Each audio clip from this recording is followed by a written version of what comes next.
Hello everyone, welcome to exam ideal family में आपका स्वागत है। तो इस वीडियो में हम बेसिकली बात करेंगे कोस्ट गार्ड के बारे में। ठीक है, तो कोस्ट गार्ड जो है उसमें 3 तरह के मेनली ट्रेड होते हैं, जिनमें फर्स्ट है डीबी। ठीक है, डीबी यानी डोमेस्टिक ब्रांच। नेक्स्ट है जीडी यानी जनरल ड्यूटी, एंड थर्ड है यांत्रिक। ठीक है, तो इस वीडियो में हम मुख्य रूप से डीबी यानी डोमेस्टिक ब्रांच से रिलेटेड सिलेबस के बारे में बात करेंगे। ठीक है, तो वैसे स्टूडेंट्स जो डोमेस्टिक ब्रांच, ठीक है, यानी डीबी के एग्ज़ाम के लिए प्रिपरेशन कर रहे हैं, तो उनके लिए ये वीडियो बहुत ही इम्पोर्टेंट होने वाला है। ठीक है, तो चलिए बिना किसी देर के शुरू करते हैं। तो सिलेबस जानने से पहले हम कुछ एग्ज़ाम पैटर्न के बारे में जान लेते हैं।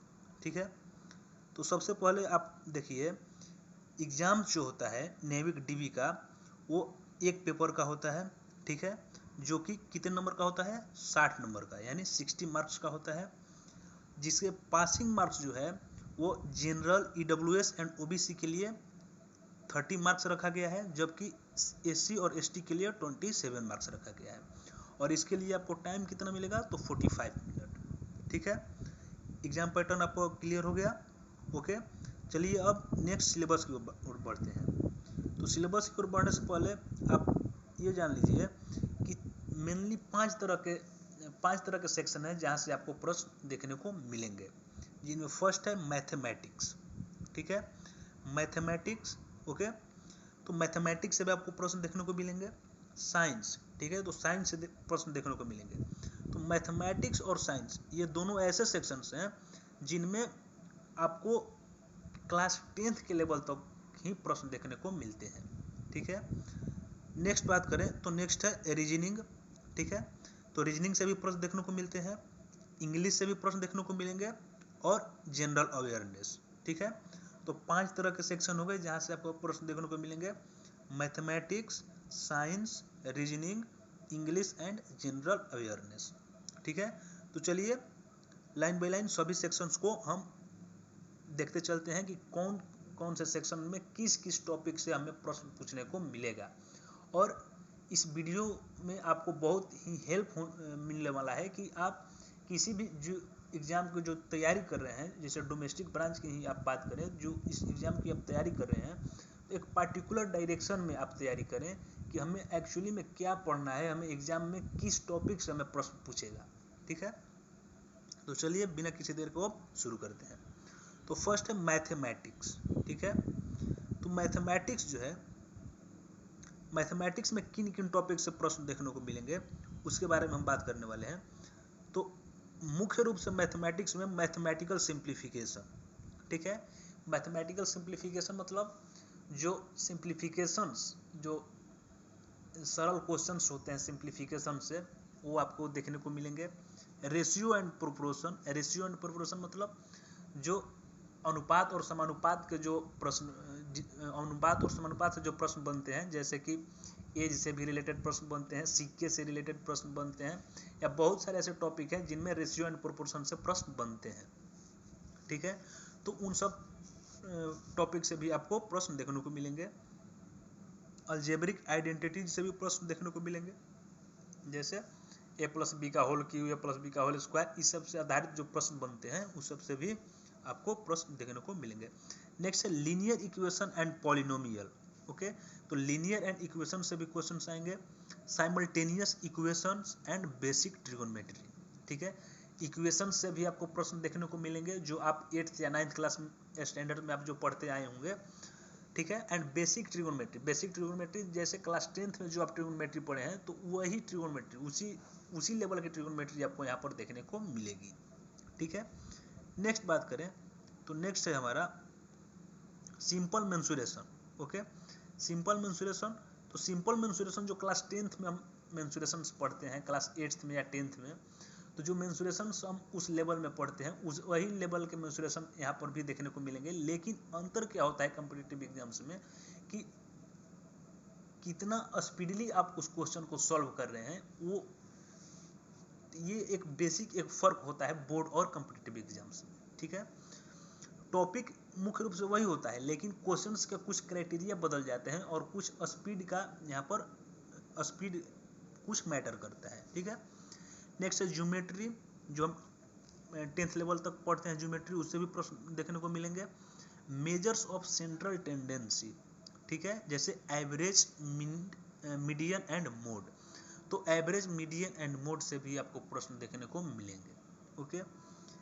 नेक्स्ट है इंटरेस्ट, ठीक है। इंटरेस्ट में simple interest, profit and loss, percentage, work time and speed and distance, ठीक है।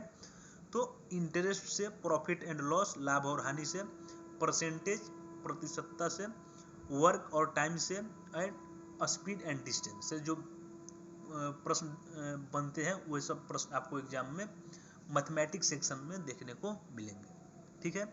आई होप मैथमेटिक्स सेक्शन जो है आपका क्लियर हो गया होगा। चलिए अब नेक्स्ट बात करते हैं।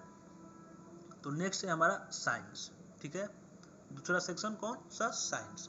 तो साइंस में सबसे पहले जो है वो नेचर ऑफ मैटर, ठीक है। नेचर ऑफ मैटर यानी सॉलिड, लिक्विड, गैस, ये जो नेचर होते हैं मैटर के, ठीक है, पदार्थों की प्रकृति, इससे प्रश्न देखने को मिलेंगे। यूनिवर्स, जैसे प्लैनेट, अर्थ, सैटेलाइट्स एंड सन, ठीक है। तो ब्रह्मांड में प्लैनेट से, अर्थ से, सैटेलाइट से, सन से, यानी कौन सा प्लैनेट सबसे बड़ा है, पृथ्वी का बहन किसे कहा जाता है, अर्थ के बारे में, सैटेलाइट्स के बारे में या सन के बारे में भी आपको प्रश्न देखने को मिलेंगे, ठीक है। Electricity and its application, 10th standard science जो है, इलेक्ट्रिसिटी एंड इट्स एप्लीकेशन, इससे आपको प्रश्न देखने को मिलेंगे। फोर्स एंड ग्रेविटेशन, ओके, तो फोर्स एंड ग्रेविटेशन से भी प्रश्न देखने को मिलेंगे। न्यूटन्स लॉ ऑफ मोशन जो क्लास 9th की फिजिक्स है। वर्क, एनर्जी एंड पावर, ठीक है। तो बेसिकली आप इतना मानकर चलें कि मैथ और साइंस, ये डीबी में जो मैथ और साइंस जो पूछे जाते हैं वो क्लास 10th के स्टैंडर्ड तक ही पूछे जाते हैं, ठीक है।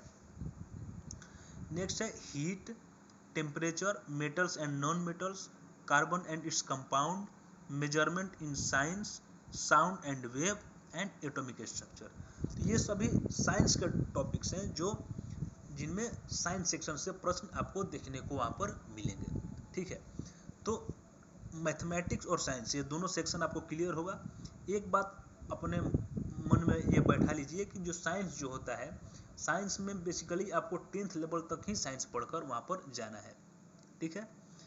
नेक्स्ट बात करें तो नेक्स्ट है रीजनिंग, ठीक है। रीजनिंग, तो रीजनिंग में कौन कौन टॉपिक से प्रश्न देखने को मिलेंगे उसके बारे में हम अब बात करने वाले हैं, ठीक है। तो रीजनिंग में सबसे पहला है स्पैटियल, ठीक है। स्पैटियल क्या होता है? जैसे सपोज दैट आप ऐसा रीजनिंग आप सॉल्व किए होंगे या देखे होंगे, जैसे मान लीजिए कि यहाँ पर कोई साइन हो गया क्रॉस, यहाँ पर हो गया सर्किल हो गया, यहाँ पर मान लीजिए कि हैच हो गया, ठीक है। यहाँ पर मान लीजिए सपोज दैट कि यहाँ पर प्लस हो गया। तो ऐसा क्वेश्चन आपसे पूछा गया होगा कि क्रॉस के अपोजिट में कौन सा साइन होगा वो आप बताइए, तो एक अल्टरनेट करके हम लोग बताते हैं। तो ऐसे प्रश्न आपको स्पैटियल में देखने को मिलेंगे और ऐसे प्रश्न आपको वहाँ पर पूछा जाएगा रीजनिंग में, ठीक है। नेक्स्ट है numerical reasoning and associative ability. Numerical reasoning जैसे न्यूमेरिकल सीरीज होते हैं उनसे प्रश्न आपको देखने को मिलेंगे। कोडिंग एंड डिकोडिंग आप पढ़े होंगे, कोडिंग एंड डिकोडिंग, यहाँ से भी आपको प्रश्न देखने को मिल सकते हैं, ठीक है। नेक्स्ट है sequences and spellings on scrambling, ठीक है। तो सीक्वेंसेस, जैसे सीक्वेंसेस मतलब सीक्वेंसेस में कैसे प्रश्न बनते हैं, जैसे मान लीजिए कि कोई जैसे एक कक्षा में जैसे प्रश्न पूछता है कि एक कक्षा में 12 लड़के हैं जिनमें एक ए जो है वो इधर दाईं ओर से 5वां है, बी जो है वो बाईं ओर से 8वां है, ऐसे करके जो प्रश्न बनते हैं। या एक गोलाकार मेज के चारों तरफ जो 5 लोग बैठे हैं जिनमें रीता जो है वो सीता के बगल में बैठी है, तो इस तरह के जो क्वेश्चन बनते हैं वो सीक्वेंसेस में बनते हैं, ठीक है। और ऐसे प्रश्न आपको वहाँ पर भी देखने को मिलेंगे। स्पेलिंग ऑन स्क्रैम्बलिंग, और स्पेलिंग ऑन स्क्रैम्बलिंग क्या होता है, जैसे इसका अदर में हम बोले तो इसका अदर नेम क्या है, अरेंज डिक्शनरी वर्ड्स, ठीक है। जैसे आपको 5 वर्ड दे देगा जिनमें फर्स्ट जैसे मान लीजिए कि एक सपोज दैट ये हो गया एप्पल हो गया, ठीक है। सेकंड हो गया बॉय हो गया, नेक्स्ट थर्ड हो गया कैट हो गया, फोर्थ हो गया डॉग। ठीक है, हम समझाने के लिए आपको ऐसा बता रहे हैं। तो ये जो ऐसे वर्ड दे दिया और आपसे बोलेगा कि इसको डिक्शनरी के पैटर्न में अरेंज करें, यानी डिक्शनरी में पहले कौन सा वर्ड आएगा उसके अनुसार आपको इसको अरेंज करना है। तो ऐसे भी प्रश्न आपको वहां पर देखने को मिलेंगे। ठीक है, आई होप कि रीजनिंग में भी आपका कोई डाउट नहीं होगा। चलिए अब बात करते हैं नेक्स्ट की ओर। तो नेक्स्ट सेक्शन है हमारा इंग्लिश।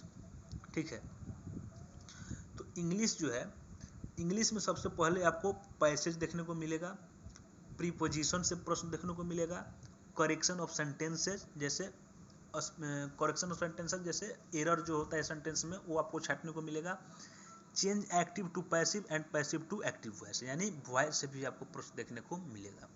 ठीक है, नेक्स्ट है चेंज डायरेक्ट टू इनडायरेक्ट, यानी नरेशन से भी प्रश्न देखने को मिलेगा, वर्ब्स, टेंस एंड पंक्चुएशन। ठीक है, वर्ब से भी प्रश्न आपको वहां पर मिलेगा। टेंसेस जो है, टेंस में फिल इन द ब्लैंक्स भी आ सकता है या सेंटेंस करेक्शन भी आ सकता है। एंड पंक्चुएशन, पंक्चुएशन में क्या होता है कि जैसे कॉमा या पोस्ट ऑफिस एस जो हो गए या पॉइंट जो हो गए, इसको सेंटेंस में कहाँ कहाँ प्रयोग करना चाहिए और कौन से इसके करेक्ट इसके यूज होते हैं, उसके बारे में हमें पंक्चुएशन में पढ़ना होता है। ठीक है, चलिए अब नेक्स्ट बात करते हैं। तो नेक्स्ट है substituting phrasal verbs for expression, यानी आपको फ्रेजल वर्ब से भी प्रश्न देखने को मिलेगा, synonyms and antonyms and meaning of difficult words. ठीक है, तो ये वर्ड वोकैब वाला सेक्शन हो गया जो कि हम इस चैनल पर कराते हैं।